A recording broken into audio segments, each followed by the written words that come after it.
Thank you, Alfred. Good shot, sir. Batman and Robin. Own it on video and DVD. Rated PG-13.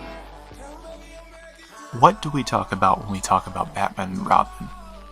I've been trying to make this video for a very long time. Life got very crazy.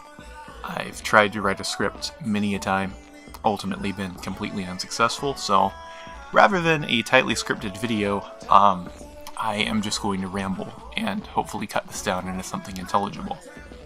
So, the more I've been thinking about movies, especially in the past few months, the more that I've been interested in context, in the bigger sphere of where films are placed, their influences, their place in popular culture, especially for films within the American popular culture, and especially films within the last 20-25 years. I have a connection to those films. I have a connection to the zeitgeist.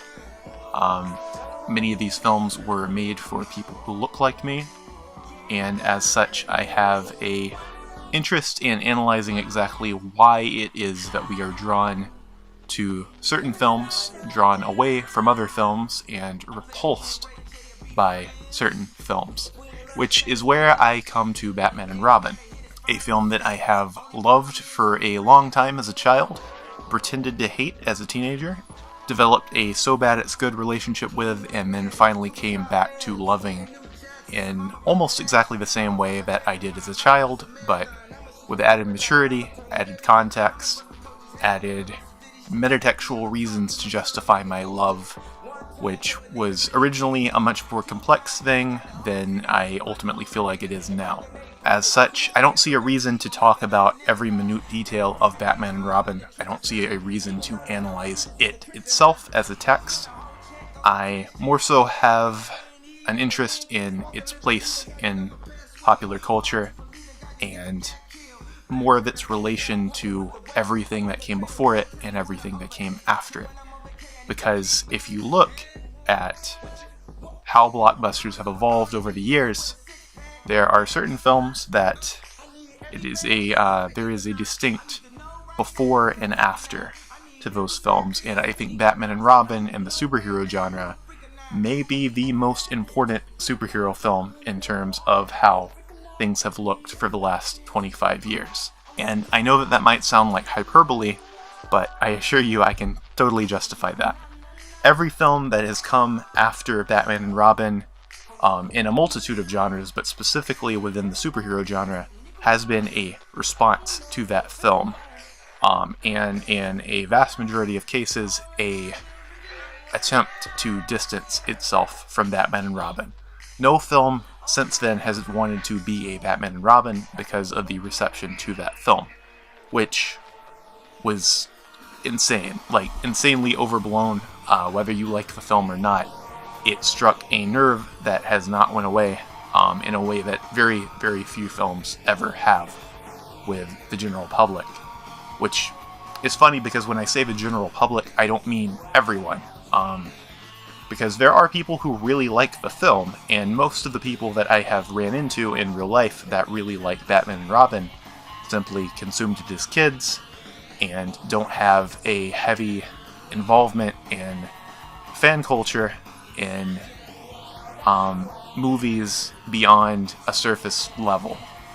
The reason that people don't like Batman and Robin is not because of Batman and Robin, it's something deeper. And rather than arguing for the quality of the film itself, I would argue that the general larger response to it is completely unjustified, and that I can support that in a myriad of ways. So, Batman and Robin, in case you don't know or need some context here, is a very flamboyant film. It harkens back to the 60s Batman, but given kind of a 90s edge to it. Everyone in the film is over the top, very campy. Everything's very colorful. There are Dutch angles out the wazoo. And things are played very straight despite how silly they are. Joel Schumacher, the director, may he rest in peace, did a similar thing with Batman Forever, but he took things several steps further for Batman and Robin. And Batman and Robin is ultimately a very earnest film, but it's earnest in a very particular way. Batman is a property. Batman is a capitalist product to be sold to the public, to be advertised, and to self-reinforce itself as a larger property. Every Batman movie, every superhero movie is selling you something and reinforcing the idea that you must consume things about this character within this property by this larger brand. And Batman and Robin wears that on its sleeve. Everything in it is a action figure, every character is an action figure, every scene is a giant cartoon. And it feels like children playing with toys in a way that very few movies do. I personally love that, but it struck a nerve with people, I believe, because of that, because it recognizes how childish Batman is and how childish superheroes are as a concept, and people don't want to hear that. They don't want to embrace that the things that they love are, one, properties, and two, unironically silly and childish. And I feel the need to explain what I mean by childish. It's not immature to love superhero films. It's not immature to love comic books. It's not immature to love silly, nonsensical things.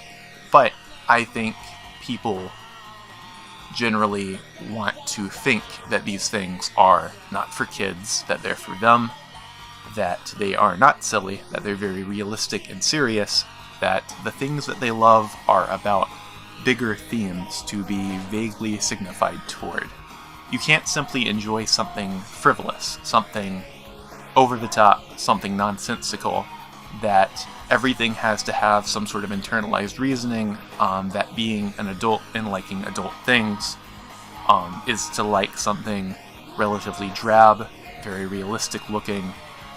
And I think it comes from a need to pretend that the things that you love, that you put yourself into, are not products, that they are something bigger, something more meaningful. And I think that's a poisonous instinct. You can look at the reactions to The Amazing Spider-Man 2, that movie, to the scenes in Batman v Superman, and in Age of Ultron, those scenes where the movie seems to stop and you're suddenly having very blatant, very unambiguous setups for other movies integrated into the story in such a way that they stick out, that you have your suspension of disbelief completely broken, and suddenly you're being advertised to in a way that you can't ignore.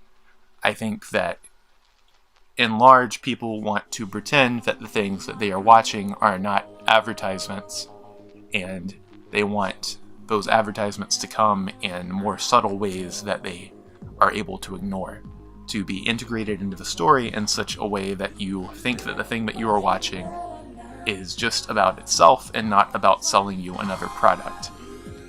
And if you look at everything that came after Batman and Robin, starting with X-Men, you can see the backlash to what Batman and Robin did and to its way of portraying the superhero genre in such a blatantly childish and flamboyant way. Suddenly in X-Men, they're making jokes about how unrealistic it would be for them to wear silly costumes. Everything is dark, everything is gritty, it looks like a corny sci-fi movie, but in such a way that it is able to pretend that it isn't what it is, to pretend that it is just another blockbuster, but very serious, very not grounded in the inherent nonsensicalness of comic books.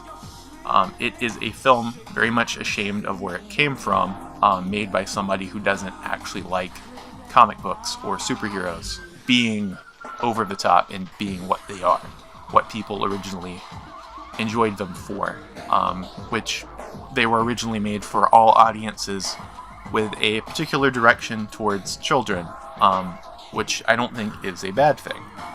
but people don't want to enjoy things that are made for children. They want to pretend that they are not, that they are made for adults. And, I mean, if we're being specific here, that they're made for adult white guys. And if you look at the two biggest early 2000s superhero properties, X-Men and Spider-Man, while I have a huge love for Spider-Man, and I'd love to do a breakdown of the trilogy that Sam Raimi put together, there is already this instinct to tone down the rougher edges of comic books. You don't have Green Goblin as this person in a mask that looks silly. You have them in a Power Rangers outfit, which for some reason seems to look less silly. I guess that was the idea. I don't know why. I love it, but that was the running intent. And Spider-Man has a more tangible looking suit that looks more practical, looks almost like an armor rather than, a cloth suit. There is already this attempt to get away, even within the campiest of superhero films, from a straightforward portrayal of the way that comic books operated up to that point. This goes even further in the Batman response to Batman and Robin, which is Batman Begins, of course, and the larger Christopher Nolan Dark Knight trilogy, which takes things about as far as they possibly can go in the other direction, in, I think, equally silly ways, but people don't recognize the silliness because it's wrapped up in these vague themes. These themes that things are about other things, this lack of bold direction, lack of color, lack of fight choreography, and excitement to fights, but that's more of a product of Nolan just not knowing how to direct action competently at the time. Arguably he still can't, but that's for another video. And it's very much a product of that post 9/11 Bourne trilogy type action style, which looks terrible, in my opinion, and has absolutely no entertainment value. Batman Begins is the worst case of this out of the Dark Knight trilogy. It is the least exciting one. It is an attempt to wash the public's mouths of Batman and Robin because the reaction to that was so over the top. And if you look further, you then see, of course, The Dark Knight, which is slightly less boring than Batman Begins, but no less completely in the other direction from Batman and Robin, clearly a response to it. And you have Iron Man, which is where things get interesting, because Iron Man and the later MCU is a different approach to dodging the Batman and Robin factor. It makes things very grounded, very within a realistic framing, especially with Iron Man and those initial couple of movies. It tones down comic book elements, but it's also able to be silly in superficial ways, especially as the series gets further and further down the line, to the point that you have things like the last two Avengers movies, Guardians of the Galaxy, which I think does a lot of things very successfully, but is still a product of the same problem, where the silliness, the interconnectedness of superhero films, the nonsensical elements, are integrated into this approach that dodges the blatant, over-the-top feeling of a Batman and Robin, that fools the audience into thinking that what they are watching is, in superficial ways, mature adult, about something deeper, when it's not. And the way that they accomplish this is by sanitizing the form, by directing everything in about as TV a style, and if you don't know what I'm referring to, I mean flat angles, flat colors, mostly medium shots. Nothing particularly distinct or crazy within the direction, making the plot about as palpable as you can, and specifically, and most importantly, taking the silly elements with a winking irony towards the audience, making jokes about the most outlandish elements of what you are enjoying in such a way that the audience can go, haha, this is funny and stupid. The movie acknowledges that it's funny and stupid. Therefore, I can enjoy this with no shame.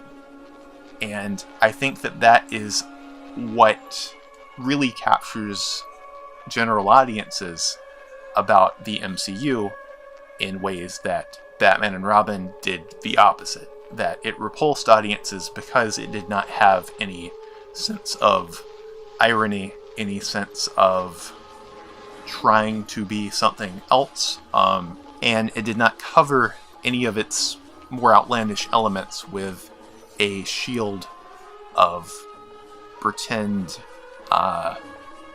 again, superficial, because I don't think this is what maturity actually is, but superficial maturity. And I think that is for the worse. I think that the MCU approach to things, which has, more than anything else, that sense of winking irony has pervade? I don't know. It has spread throughout the entire landscape of blockbusters and movies in general, to where any unrealism, silliness, convolutedness is laced with a sense of irony. You can see that in the Disney Star Wars films, all throughout them. Yeah, and I was going to say, that actually ties back into what I meant to mention earlier, because when you look at the response to Batman and Robin, it mirrors in a much lesser way, because I do think the prequel backlash is stronger than anything else probably in cinema history, but it mirrors in a lot of ways that the prequels were also very silly, and while they did have more serious elements than Batman and Robin, obviously, the more outlandish elements, the humor being generally corny in a way that isn't self-conscious, self-defacing, that turn people off. And if you look at the Disney Star Wars films, and I assume the TV show's never going to watch them, there is humor throughout those films that picks fun at the scenarios happening, that tries to anticipate audience reaction to scenes, winks at the audience and says, yes, I know this is silly, but it's okay. You can like this. We know that it's silly. That makes it okay. And I guess the reason that I prefer the Batman and Robin approach to these things, to films and to nerdy things in general, is that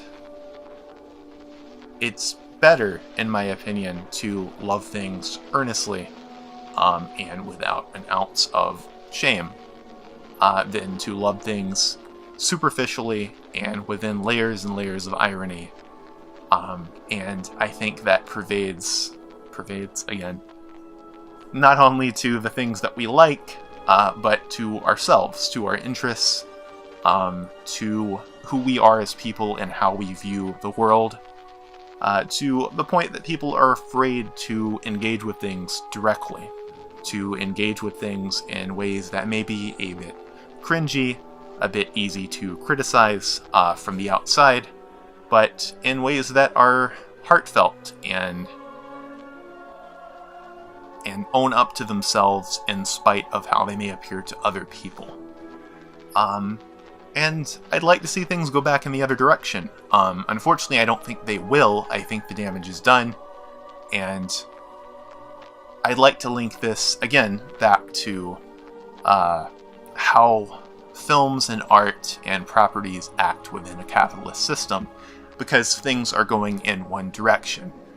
Things are more effective in terms of people making these things their lifestyles, their interests, going out and buying the products over and over and over again, when you have this irony, when you have this winking at the audience and telling them that, you know, we're one of you, we're pretending to know that this is silly as well as you are, and it's okay to like this thing, don't question it, don't overthink it. I think that bleeds into how we look at everything, but specifically how we look at what would be called art, entertainment, more specifically. At popcorn entertainment as inherently silly, not worth analyzing, and not worth being earnest about, because it is something that is harmless and something that is winking at the audience that is with you and has a personal connection to you.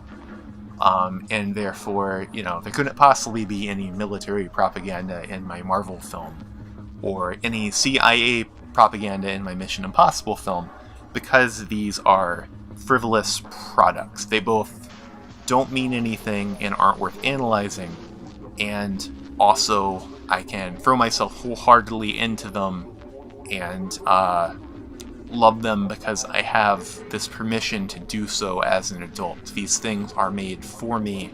I have an ownership over them. They're not outside of my control. I think the Batman and Robin model of this, not only does it force you to think of these things, because you can't ignore the fact that these are products, that these are living action figures, but in order to like Batman and Robin, you have to have a degree of confidence in your interests. You don't have these shields of irony to hide behind your opinions. There's nothing cool about liking Batman and Robin. It's a kid's film. It is people playing with action figures. It's ice puns. It's just all silliness. Silly but earnest through and through. With something like Batman and Robin, you have to own up to how you enjoy things and what things you enjoy. And I think that you can link Batman and Robin, its response, and everything coming after it to the popularization of nerd culture and the ways in which nerd culture changed as it became popular. Because in order to appeal to a mass audience, you have to take some of the earnestness out. You have to take some of the silliness out, take some of the more outlandish elements and reasons that people liked these things in the first place, and instead you have a superficial nerd culture that I believe replaces it. You have references to things in substitute of liking things on their face value, liking things individually, having a deeper appreciation for why you like things, because you can point to all of the superficial details that you picked up on throughout these films. You can pick up on reference to X comic that came out in whatever year, despite never reading the full run of comics. It's Wikipedia reference nerd culture in a way that you didn't have before the 21st century and before the MCU model of popularizing nerd culture. And I believe that films post Batman and Robin that deal in bigger issues are only able to surface level touch on those issues as well. The reason that those issues are there in more places than not are to signal to the audience, again, that this thing is mature and it is adult, and you can like these things that are kind of weird and kind of silly because they are, dressed up in something more meaningful. Don't think about that meaning too deeply, but you can write, a fluffy think piece about these very obvious themes that we signal to.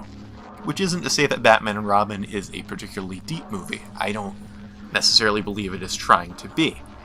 Batman and Robin is entertainment, and it doesn't pretend to be anything but cynical entertainment. It is a commercial film, in the strictest, most blatant, literal sense. It's a living, breathing commercial in which you are sold Batman products. They say their silly phrases, and you buy their merchandise.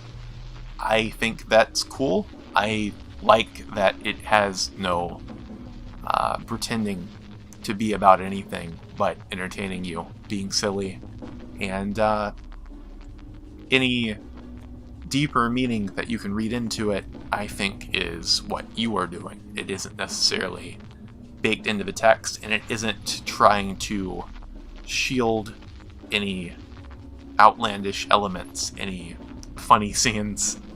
And I think people approach movies in a funny way, where if elements are silly and they make you laugh, there's this misconception that it's unintentional, that something like Batman and Robin with the silly ice puns, the Bat credit card, isn't trying to be funny, which I think is strange, and I don't know if I can necessarily get to the bottom of that one.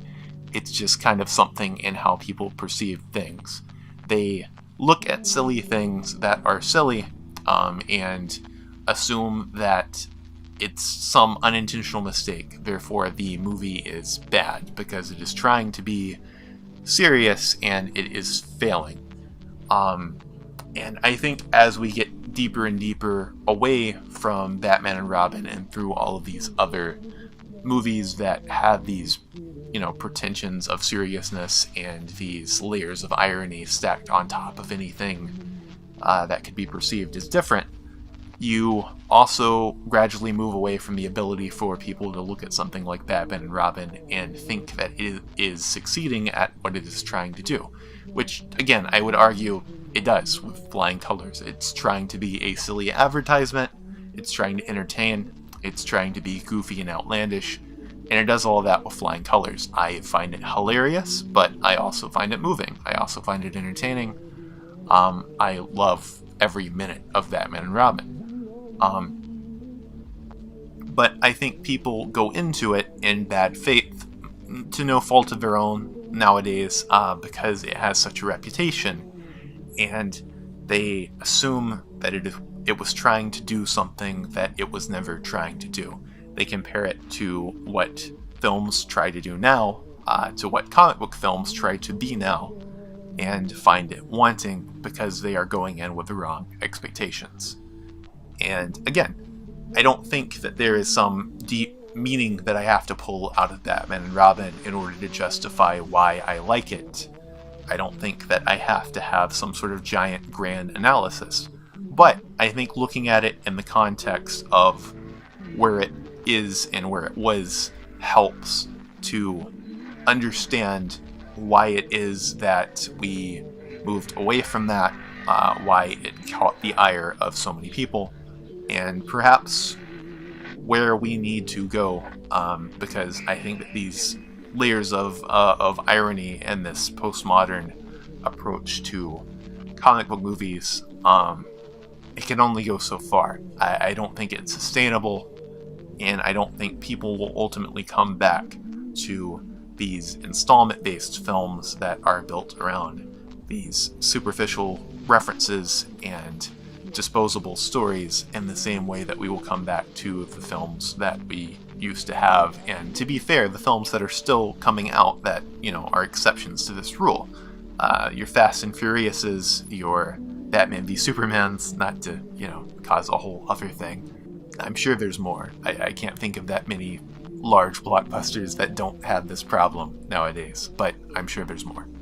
So I guess to conclude, this isn't really about the quality of Batman and Robin. It's not even really about Batman and Robin, the text. I straight up didn't even get into the gay elements of the film. I didn't get into the homophobic, traces all over the response to it. And that might be a large reason of why we are where we are relative to 1997 in terms of popular culture and in terms of people's response to comic books and their approach to liking comic books and justifying their love for comic books. But I don't know if I have enough time to get into every single thing pertaining to the film surrounding it. And I guess what I've strived to get across is that you can't separate Batman and Robin in the same way that you can't separate a lot of films from their context in terms of how you feel about it. A lot of this colors my feelings towards the film.